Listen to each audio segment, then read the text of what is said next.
A student of mine from my NATO course asked me to do a video on the food to balance out, to counter excess of each humor, of each temperament. And I did a video a couple of days ago, but when I was about to upload it, I decided to redo it because I just talked in the video about the general principles. And the general principles are are the important part of it. But I think that giving some examples and directing you to this book, to Classical Magical Astrology, Healing with the Elements by Oscar Hofman, is a good it's a good thing. It's a service to the astro community. This is an excellent book. It's very short. It's this thick, not very thick. And it sums up horary and natal in health affairs very nicely. And in the 7th chapter, treatment, he talks about, well, treatment against humor. Just a minute. There is someone who wants to join the video. Vladimir was biting the book, so now he's a part of the video, so the book is not destroyed by him. Let's hope he doesn't destroy the video as well. So the first thing he suggests as treatment is diet. The second is lifestyle changes.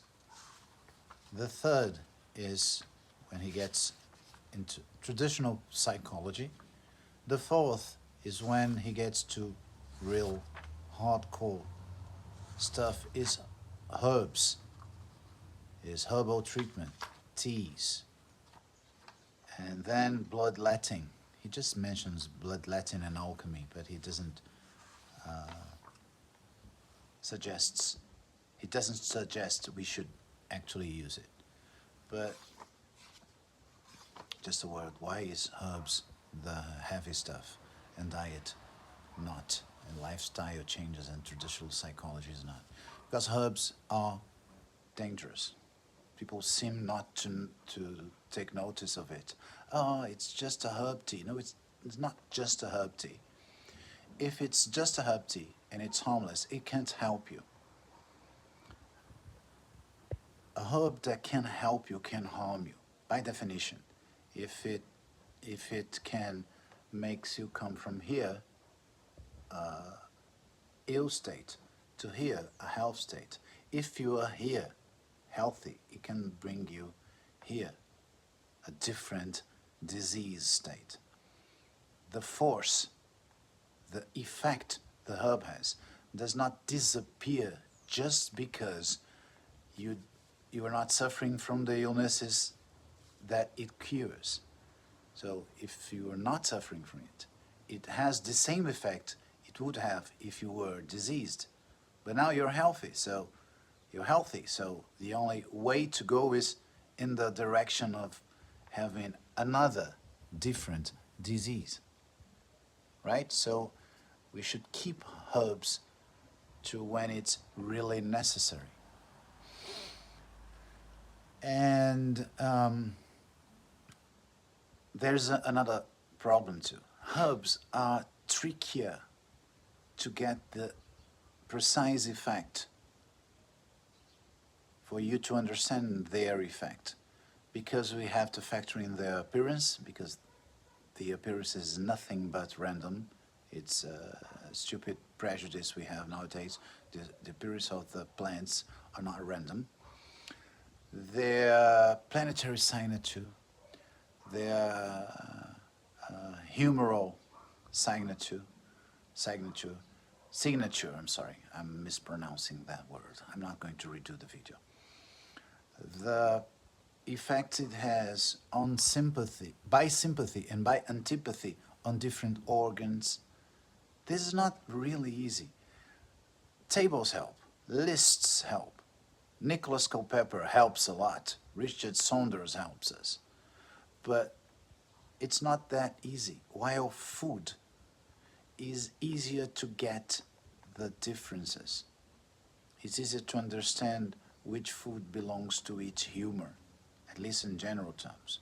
So that's why we start with it for these two reasons. It's more basic, it's less probable that food will harm your health. It might not improve much, but it only harms if your feeding habits are very bad.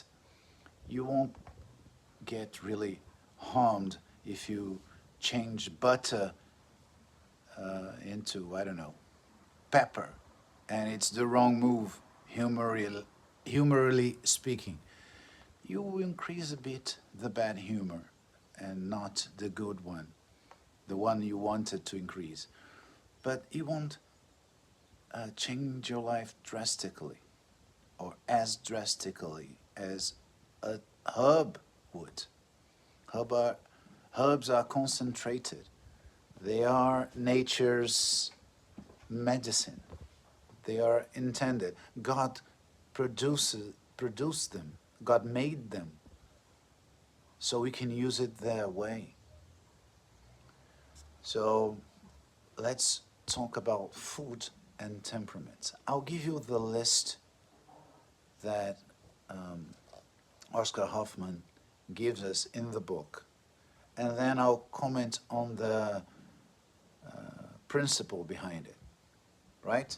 So he starts by cold and dry food, things that balance out, that counter the excess of heat and moisture, the excess of air, of blood in the body.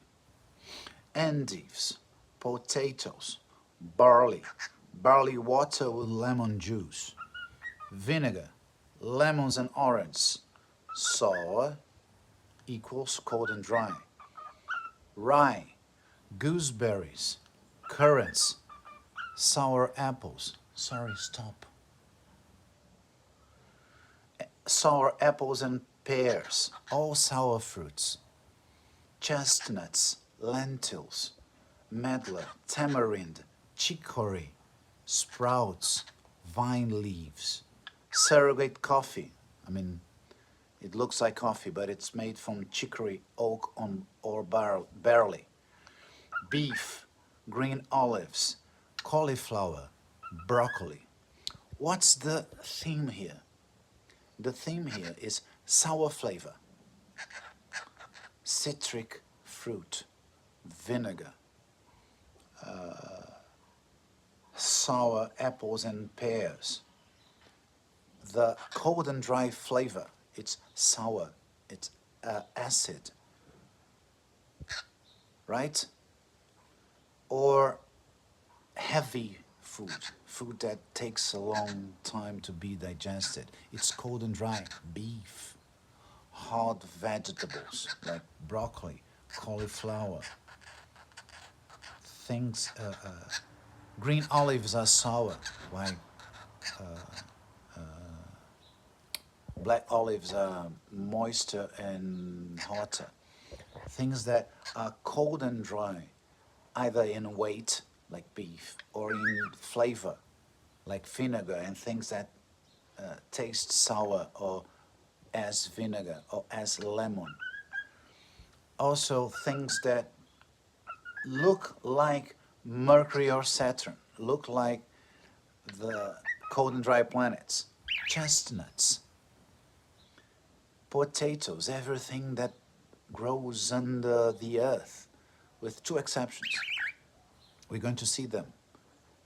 Carrots and, which is the, how the name of that? Beetroots. They are not cold and dry. But most roots are cold and dry. It's not here, but I forgot how to say aipim. Manioc.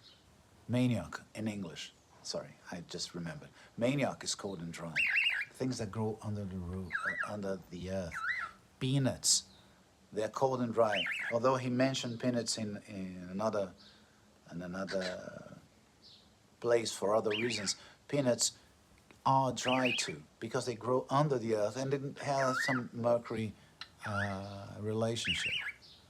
So things that grow under the earth or look like mercury, or that have cold and dry taste, sour taste, taste like vinegar, or are heavy. They take long to digest. The kind of food that makes old people say, "Oh, it's heavy in my stomach." These are cold and dry food. And what are hot and dry foods? Our good friend Hofman lists the following stuff: peppers, onions, garlic, ginger, curry, honey, horseradish, cinnamon, nutmeg, mustard, unrefined sugar, salt, especially sea salt, winter radish, paprika powder, dried dates, walnuts, hazelnuts, pistachio nuts, parsley, radish. He's trying to imitate me. Carrots, fennel, leeks, parsnips, asparagus, celeriac, orange and lemon peel, not the fruits themselves, the peel. Any seed, old cheese, artichokes, pure chocolate, aubergines, black olives, salted fish, maize, red wine, basmati rice, oats, goat meat, mutton, bacon, salt meats, all hot, spicy foods. That's the last item is the explanation. These are the foods that taste hot, that taste spicy, that burn the tongue. They're hot and dry. Carrot is very, very slightly dry. Some authors say it's hot and moist. It's definitely hot, but not really dry, the driest thing on earth. There's another thing here. So black olives too. Black olives are hot, but not especially dry. Yes, they are dry, but not too much. Meaning that carrots and black olives could also help, if not in great quantities, if not in abundance, with cold and dry problems. They can also be used in a hot and moist diet. Cool? Okay? So, in cold and dry, the thing is, it would be foods are hard, dense, difficult to digest, and with sour, cold and dry taste. Here, things are dry, anything with too much salt in it, and spicy, hot and dry to the touch and to the taste. Right? That's why all salt meats are hot and dry, because that's what salt does to meat. Cod, bacon. These are hot and dry because neither pork nor fish are hot and dry, but the amount of salt in it heats and dries. Okay? So, the third type of food, warm and moist, hot and moist foods. Hofman writes, egg yolks, figs, olive oil, butter, raisins, white wine. Remember, red wine was hot and dry, white wine is hot and moist. And stronger beers, because colder, lighter beers are cold and moist. Basil, both the European variety and I think it comes from Hawaii, but it's the shortest leaf variety, more commonly found here in the Americas. The Europeans, the large leaf, but both are hot and moist. This smaller variety used here is less strongly hot, but it's also hot and moist. Basil, wheat products, spelt, turnips, pods, Carrots, see? Carrots were there in hot and dry, and here in hot and moist. Red beets, nut and seeds, except those already mentioned above. Grapes, blackberries, raspberries, soft younger cheese. The hard cheese were hot and dry. The soft cheese are also hot but moister. Duck, chicken, wild fowl, deer, doe, sheep, rabbit, shrimps, and shellfish. Trout, pomegranates, ghee, clarified butter, chickpeas, coconut, shellfish.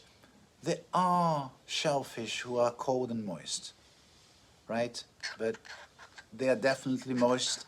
I don't need to tell you that meat from the sea is moist, right? But all fish and all fresh fish and all shellfish are moist. Some of them are hot, some of them are cold. What is the general pattern here? Airy, easy to digest, fluffy, unctuous, butter, olive oil, things that have this oily or yummy taste. Things that have strong taste, but good taste, and not overly, and not spicy. Shut up. Like basil, spelt. Spelt is a kind of wheat. Not exactly a kind of wheat, but you got me. Carrots, beets, grapes, blackberries. Strong taste, but not sour, nor spicy. Every spice that is not hot and dry. Things we made from wheat, bread, cake, pasta. These are party food. Food that is usually eaten at parties, because air is the hot and moist element. So easy to digest, fluffy, strong and pleasant taste, oily, fatty, or unctuous.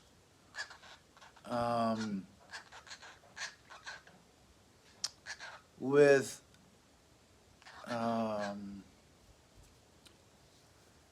a taste that doesn't hurt you in any way. It's not sour, it's not hot. And of course, things related to air, like fowl in general, cheese, duck, things that uplift and rise up. And which is which kind of food is the last option, the cold and moist food? I think by now you already got the gist of how to define food. If I say something, what are peaches? Which one of these categories do peaches belong to? You'd say, oh, it's not sour, it's not spicy, it's easy to digest, it has a strong taste, well, it's hot and moist. And you'd be right, peaches are hot and moist. Yes, you can find sour peaches, and they have some cold and dryness to them, but most of them are not. Like I said, dried dates are hot and dry, because drying things tend to dry food. But fresh dates would be hot and moist, right? Not hard to understand that. Okay? I'm sorry. My phone was facing down. Not only my head got weird, like a mega mind. It was strange in a general sense. I'm not going to redo this video. It would be like that. I'm sorry. But let's talk about the last one. Cold and moist food. Which kinds of food are cold and moist? Well, beers, lighter beers, cider, cold water. Water is pretty much at balance. It is colder and moister than anything else, but it's not strongly cold nor strongly moist. It's good to hydrate yourself. It's good to to drink lots of water, especially if you're hot and dry, but don't think it will solve many things. It's not strongly cold and it's not strongly moist, just a tiny bit. Of course, colder water means colder water in both senses. Egg whites. You've seen that egg yolks are hot and moist. Soy milk, whey, soybeans. We've seen other kinds of beans in hot and moist, which are related to air because they produce air in the stomach, gases, like beans, chickpeas, and things like that. Tofu, tempeh, seitan, wheat gluten. Wheat gluten. Stop. Cucumbers. Beans, peas. He puts beans here also in the cold and moist, but because beans can be treated not to produce gases. Peas, pumpkins, melons, mangoes, other fruits and fruit juices, except for the ones I mentioned in other sections. Grapes, blackberries, raspberries, currants, and gooseberries. Some of them hot and moist, other hot and dry, and other cold and dry here. Apples, pears, if they're not too sour. Quinces, courgettes, spinach, tomatoes, salads, young, very soft cheeses. So young and so soft that are not even hot, as I've said about the other hot cheeses. Like cottage cheese.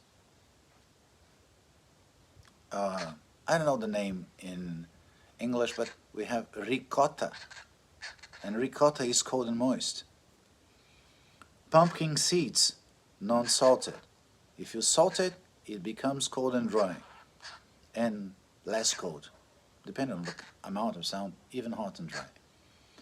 Melon seeds, fish, except for trout. Trout is hot and moist, remember? But other shellfish could be cold and moist too. Kelp and other seaweeds. I don't have to explain it to you, do I? Veal, pork. Pork is cold and moist. Pork is round, it looks like a bubble. Salted pork can be hot and dry or cold and dry, but fresh pork is cold and moist. Lamb. The association between lamb and water is not easy to make. Millet, mushrooms, they look like tiny bubbles. Sunflower oil, coconut oil. So what is the theme here? Excess of water first. Very mild taste. Salads, cucumber. You see, nothing here tastes really strong. Everything here has a good amount of water, of moisture, in taste, in when you touch it. Watermelons, melons, fruits in general, especially the ones with gentler taste,